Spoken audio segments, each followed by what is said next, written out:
Time now for our stories, a chance to show you the people and places making an impact in our community. This afternoon, Rufus Sport, an institution at 76th and Bluemount. You don't need to follow mixed martial arts to appreciate the champions this gym is molding in a challenging sport and in the game of life. Word spread through the west side of Milwaukee. Anthony Pettis was working out in his quest to reclaim his title in the sport of mixed martial arts.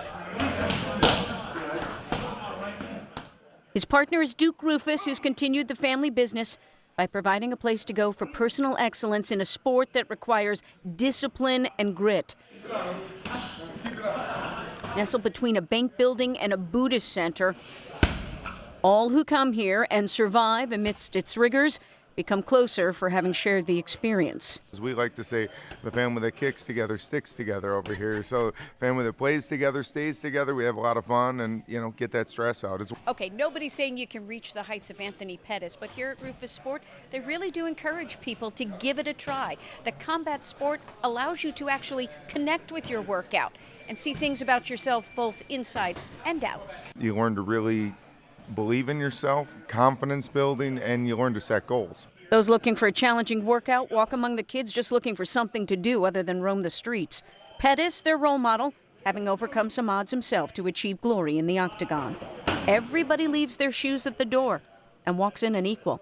Respect is earned, and it's that atmosphere that has drawn the likes of CM Punk. If you're an aspiring mixed martial artist, or if you just want to kind of get a better quality of life fitness-wise, I think this is the best place on earth to come to. It's top 3, gyms. The actor and star of the wrestling world now embarking on a transition to mixed martial arts, creating a social media sensation in the process.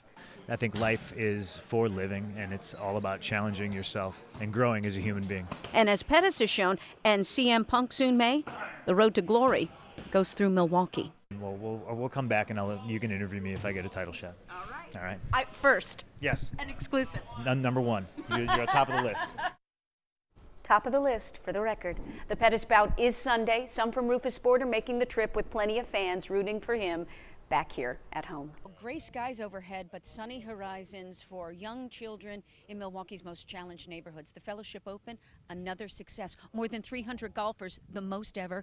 And look who is the main man of the hour, Bob Dandridge, the greyhound of the championship bucks. Sorry to interrupt. What's it like to be out here and seeing all this support? It's just wonderful for a great benefit, to benefit this organization and to actually meet some of the kids last night that it benefits, and a lot of just community folks are out supporting, and that's good where you don't have to solely rely on corporate sponsorship, and you can see the support from the community for the things that this great organization is doing. I don't want to interrupt the game. No mulligans, all right, everyone?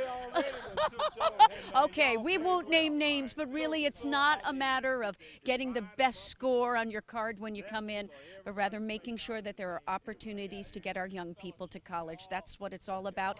17 years now, more than $1.6 million for that effort. At the Silver Spring Country Club in Menominee Falls, I'm Michele McCormack, CBS 58 News. Hundreds of golfers took to the links early this morning for the Fellowship Open to raise tens of thousands of dollars so young people in our city get the educational opportunities they deserve. The honoree of the day, the incomparable Frank Robinson, the first African-American Major League Baseball manager. He told me in an exclusive one-on-one interview that he wished there was more diversity in the ranks of management in baseball today. We're better, but it's still a lot of work to do. And baseball is doing all it can to bring more people into the position of managing in the major leagues. But it's not an easy task, and you have to earn it. But his focus today was on reaching the young people, particularly young black men, and making sure that with all the recent headlines about racial strife, they are not daunted. They do not lose focus to reach their goals. Never take no for an answer. Don't believe that you can't do anything that you want to try to accomplish, but don't expect anything to be given to you. Be willing to work for it. Words of encouragement and inspiration, all in the name of fellowship.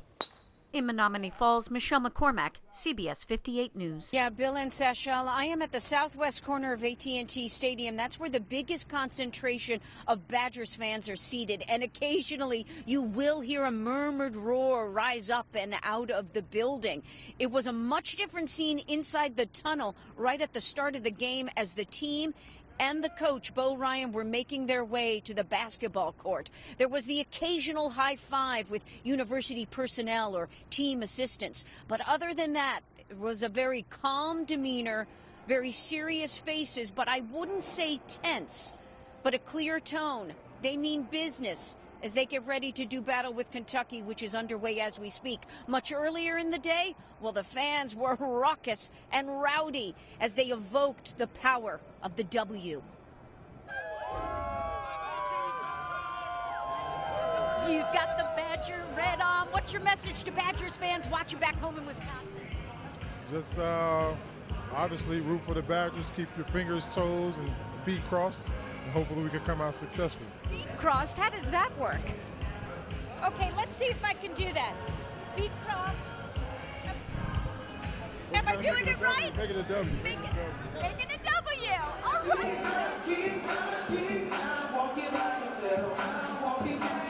I have Marge and Mary from Catholic Memorial in Waukesha. We've got Alex and Dick, and you're from?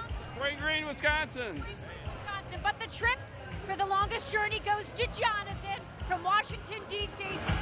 I missed out 14 years ago. I said I'm not going to miss it this time. And that. Look at that. Okay, we don't need to see that. This is. I'm not showing mine.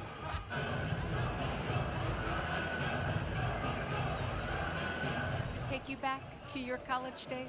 I'm jealous. I've never played in the Final Four, so that's why I'm trying to suck it all in right now.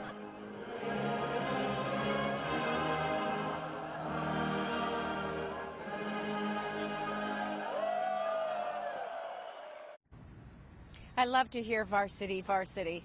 Don't we all? Well, anyhow, if you're watching the news right now, we thank you for it. Obviously, you want to get abreast of everything that's going on throughout the world and throughout our community. But I venture to guess there's somebody else in your household, maybe one or two other people, somewhere around a different television set watching the game. Why don't you all get together once the game is over? Because we've got Earl Arms and John Coco ready and poised to talk with the team after the game is over. Of course, you know me. I'm on Fan Patrol. I like all the hooping and hollering. We are live in Arlington, Texas. Please stay with CBS 58 News.